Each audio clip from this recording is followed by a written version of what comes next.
성부와 성자와 성령의 이름으로 말씀드립니다. 자리에 앉으십시오. 주님의 오심을 기다리는 대림절 넷째 주일입니다. 성탄의 기쁨과 축복이 우리 모두에 함께하기를 빕니다. 내일 모레가 성탄절입니다. 여러분 메리 크리스마스. 메리 크리스마스. 주님의 성탄을 맞이할 준비가 다 되셨습니까? 어떤 어린이들에게 성탄이 무슨 날이냐 물어보면 선물 받는 날입니다 이렇게 얘기하는 어린이도 있고, 산타 할아버지 생일날이요 하고 대답하는 그런 어린이도 있다고 합니다. 거룩한 성탄절의 본 의미가 점점 이제 희미해져 가기도 하고, 성탄의 주인공 또는 성탄의 의미가 상업적으로 각색되어진 그런 어떤 그 세속적인 캐릭터들이나 부수적인 것들이 성탄의 주인공처럼 이렇게 등장하기도 합니다. 성탄은 그저 여행을 하거나 선물을 주고받거나 하루를 쉬는 날이 아닙니다. 요즘 세상에 그런 분위기로 가고 있지만 아마 그것을 다 세상 탓이라고 돌릴 수도 없습니다. 어쩌면 오늘날의 교회, 오늘날의 그리스도인이 또 이러한 일에 책임이 있다고 볼 수 있습니다. 자, 오늘은 거룩한 성탄의 장소라는 제목으로 함께 말씀을 나누겠습니다. 살다 보면 사물을 이렇게 건성으로 볼 때가 있습니다. 저도 한때 오리를 볼 때 늘 그렇게 봤습니다. 오리는 그냥 가만히 있으면 물에 둥둥 떠 있는 줄 알았습니다. 그런데 오리를 연구한 사람들에 의하면 그저 한가하게 또는 우아하게 떠 있는 오리도 그렇게 떠 있기 위해서는 물속에서 물갈퀴질을 어떻게 한다 그래요? 수없이 물갈퀴질을 해야만 그렇게 우아하게 떠 있을 수 있다 이렇게 이야기를 합니다. 건성으로 보게 되면 성탄절도 그저 어느 날 호련히 또 어느 날 거룩하게 일어나는 것으로 우리가 볼 수 있습니다. 그러나 성경을 보면 성탄은 어느 날 갑자기 호련하게, 어느 날 갑자기 거룩하게 내려오지 않았습니다. 성탄이 오기 위해서는 수많은 사람들이 마치 오리가 가만히 있는 것 같지만 계속해서 물갈퀴질을 해서 떠 있듯이 수많은 사람들이 성탄이 오는데 참여하고 함께 힘을 보태고 동참했다 하는 것입니다. 마태복음서와 누가복음서는 우리에게 거룩한 성탄이 어떻게 이루어졌는지 성탄에 대한 스토리를 우리에게 알려주고 있습니다. 마태복음은 주로 남성 위주로 이 성탄 스토리를 전개합니다. 그래서 마태복음을 읽으면 예수의 아버지 요셉이 중심이 됩니다. 그러니까 요셉이 가라 하면 가고 오라 하면 오고 아기 예수와 마리아를 데리고 이리저리 다니는 그런 능동적인 모습으로 남성이 등장합니다. 그런데 루가복음의 성탄 스토리는 여성입니다. 힘없는 여성이 성탄 스토리의 주인공으로 등장합니다. 주로 마리아가 주된 역할을 하고 엘리자벳도 참여하고 심지어 태중의 아기까지 성탄이 오는데 참여를 합니다. 이게 마태복음과 누가복음의 성탄 스토리가 조금 차이가 나는 그런 내용입니다. 자, 성탄이 오게 된 배경을 누가복음은 이렇게 얘기합니다. 마리아를 통해서 이제 오게 되는데, 마리아는 우리가 잘 아는 대로 처녀의 몸으로 정혼을 했지만 아직 남편과 함께 살지 않는 상태에서 아기를 갖게 됩니다. 망설이고 두려워합니다. 그때 천사가 말하기를 이것은 하나님의 뜻이니 그대로 받아들여라 이렇게 이야기를 하죠. 그러니까 마리아가 이 몸은 주님의 종입니다. 말씀대로 이루어지기를 원합니다 하고 천사의 말을 그대로 받아들여 순종합니다. 그러나 순종이라는 것은 그렇게 쉽지 않습니다. 마리아가 아기를 갖고 나서 우리는 상상할 수 있습니다. 아마 동네 사람들이 수근거렸을 수도 있습니다. 아직 함께 살지도 않았는데 아기를 가졌다는 소문을 듣고 동네 사람들이 수근거릴 수도 있고 흉을 볼 수도 있고 비아냥거릴 수도 있습니다. 마리아는 그런 것은 어느 정도 이겨낼 수 있었을 겁니다. 왜냐하면 굉장히 믿음이 좋은 여성이었기 때문에. 근데 마리아에게도 하나의 또 궁금한 점이 있습니다. 과연 내가 이 아기를 갖는 이것이 정말 하느님의 뜻일까 하는 생각이 언뜻 들을 수가 있습니다. 그래서 마리아는 이것이 정말 하느님의 뜻인지 더 알고 싶어서 천사가 일러준 대로 엘리자벳을 찾아갑니다. 왜냐하면 1장 36절에 보면 천사가 이렇게 얘기합니다. 내 친척 엘리자벳을 봐라. 그 엘리사벳도 아기를 낳지 못하는 여인이었지만 하느님의 은총으로 느지막하게 아기를 가졌지 않았느냐 이렇게 얘기를 하죠. 그래서 이 말을 듣고 마리아는 친척 엘리자벳을 찾아갑니다. 여러분, 아주 오랜 옛날에 여성이 먼 길을 여행한다는 것은 쉬운 일이 아닙니다. 이것저것 준비하려니까 돈도 좀 들을 수 있죠. 그러나 무엇보다도 여성의 몸으로서 먼 길을 여행하려면 위험할 수 있습니다. 오늘날 같이 이렇게 교통이 발달되지 않은 곳이었기 때문에 여성이 먼 길을 떠난다는 것은 굉장히 위험한 일입니다. 그럼에도 불구하고 오늘 성경을 보면 마리아는 길을 떠나 서둘러 친척 엘리자벳의 집으로 향했다 이렇게 되어 있습니다. 성경은 길을 떠난다는 그런 표현을 많이 합니다. 아브라함도 하나님께서 약속의 땅으로 가라 할 때 서둘러 길을 떠납니다. 약속의 땅으로. 모세도 하나님께서 애굽을 떠나라 할 때 한밤에 길을 떠나게 됩니다. 이 마리아도 길을 떠나게 되죠. 그래서 이 엘리자벳의 집을 찾아갑니다. 친척 엘리자벳의 집을 찾아가니까 엘리자벳이 마리아를 보자마자 아주 기뻐하며 환영합니다. 그리고 오늘 우리가 함께 시편 낭독 시간에 함께 우리가 찬송한 성모 마리아의 이런 노래가 나올 정도로 이렇게 얘기합니다. 마리아여, 당신은 복되신 아기를 잉태하였으니 여인 중에 복된 여인입니다 하면서 마리아를 그대로 환영하고 그대로 받아들이면서 오히려 축복의 선언을 해줍니다. 마리아는 이때 이것이 정말 하느님의 뜻이구나 하는 것을 다시 한번 확신합니다. 천사의 말만 듣고 이것이 정말 하느님의 뜻인지 왔다 갔다 할 수도 있었는데 친척 엘리자벳을 보자마자 하느님의 뜻을 따르는 당신이여 당신이야말로 정말 복된 여인입니다 라는 이 말을 하고 마리아의 태중에 있는 아기 세례 요한도 기뻐 뛰면서 마리아의 태중에 있는 아기 예수를 환영하는 것을 보고 느끼면서 마리아는 이것이 정말 하느님의 뜻인 것을 다시 한번 확신하게 합니다. 그러고 나서 마리아는 깊은 찬양을 하게 됩니다. 그것이 우리가 오늘 부른 성모 마리아 송가입니다. 아주 이제 위대한 찬양이고 아주 깊은 기도고 신앙 고백입니다. 여러분 오늘 성모 마리아 송가하면서 느낌이 어떠셨어요? 아주 은혜로운 곡이 바로 이 성모 마리아 송가입니다. 라틴어로서는 Magnificat Anima Ea Mea Dominium 그럽니다. 즉 주님을 찬양하는 노래 Magnificat. 그래서 보통 그냥 성모 마리아 송가 우리 한국말로 아니면 그냥 영어권의 사람들은 아마 Magnificat을 하면 이것이 이제 성모 마리아 송가로 알려져 있습니다. 이 노래, 이 찬양, 이 기도는 정말 어마어마하게 그 위대하고 아름답고 깊은 그러한 그 내용이 있는 그런 찬양입니다. 마리아는 이 성모 마리아 송가를 통해서 비천한 신세를 돌보아 주셨다고 하나님을 찬양합니다.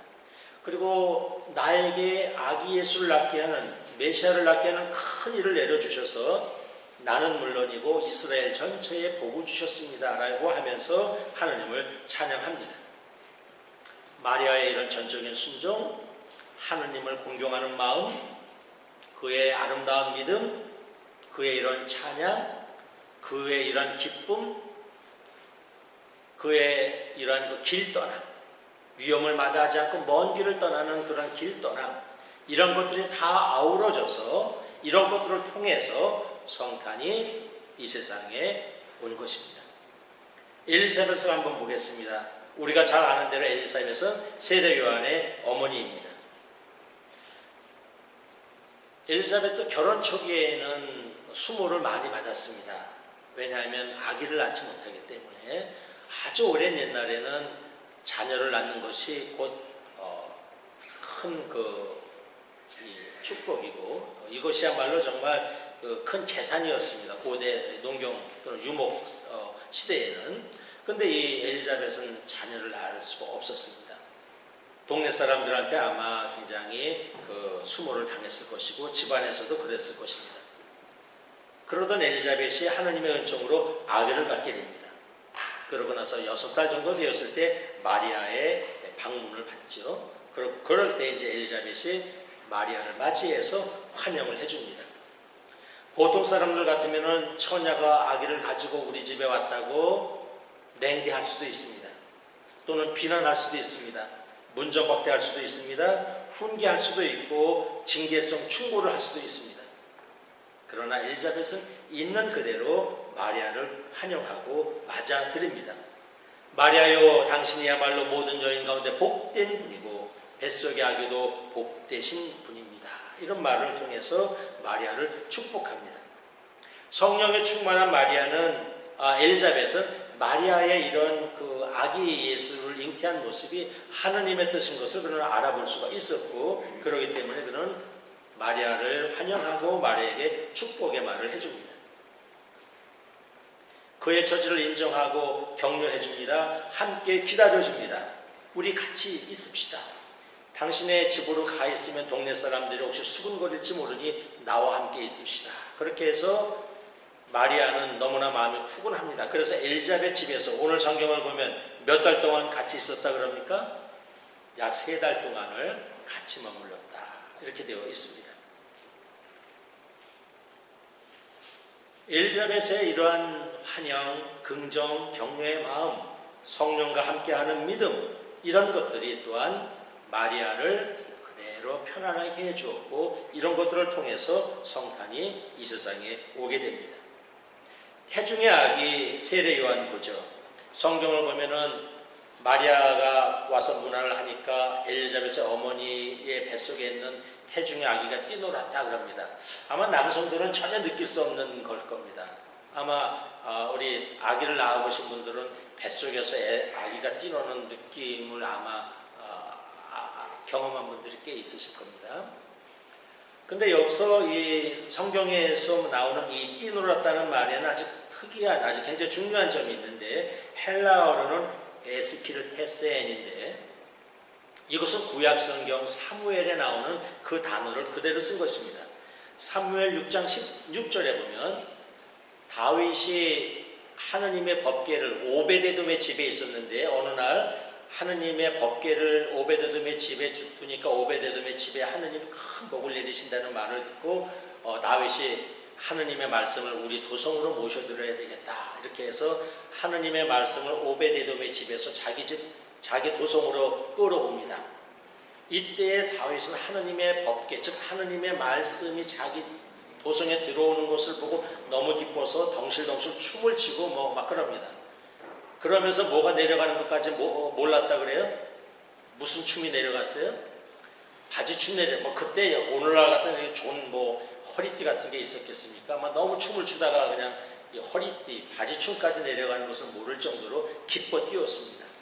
바로 그 단어가 오늘 세례 요한이 태중에서 기뻐 뛰었다는 그 단어를 그대로 썼습니다. 뭐냐 하면 엘리사벳의 태중에 있는 세례 요한도 마리아를 통해서 뱃속에 있는 아기 예수를 보면서 그렇게 하느님의 현존, 하느님의 말씀이 들어오는 것을 보고 뱃속에서 기뻐 뛰었다, 이렇게 누가복음은 말씀하고 있습니다.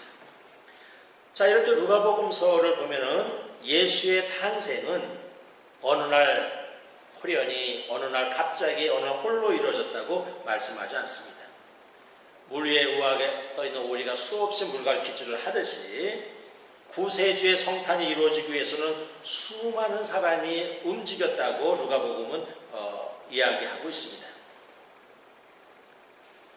그런데 그 성탄이 이루어지기 위해서 움직인 수많은 사람들은 다 보면은 작고 평범하고 보잘것없는 사람들이었습니다. 미가서를 보면은 예수님이 태어나신 동네도 대도시가 아니었습니다.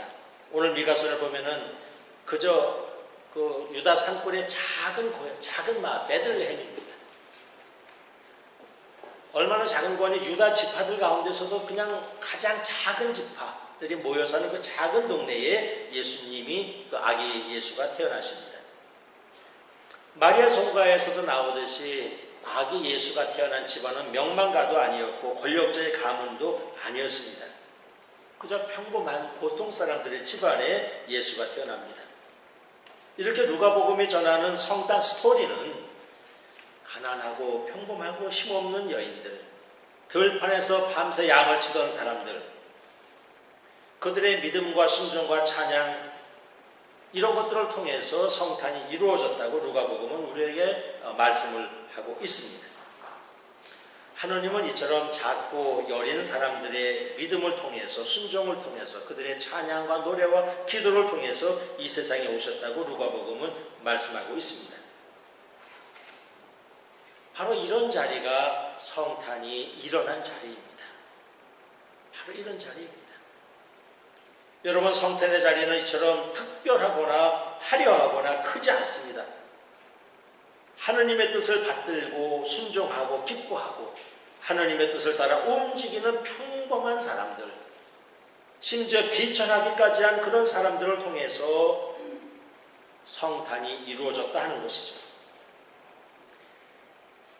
그렇게 이루어진 그런 성탄의 그 아름다움, 그 성탄의 그런 순수함, 성탄의 거룩함, 이런 것들이 오늘날 잊혀져 가고 있고 또는 퇴색되어 가고 있습니다.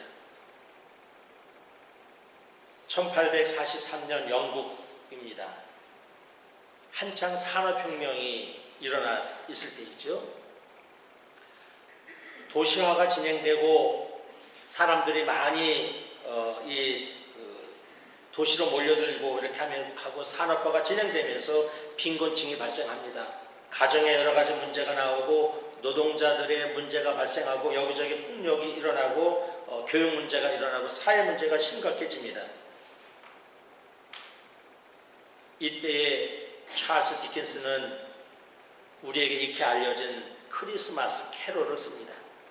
왜? 산업혁명기에 성탄의 의미가 퇴색되어 가고 사람들이 물질에 관심을 두기 시작합니다.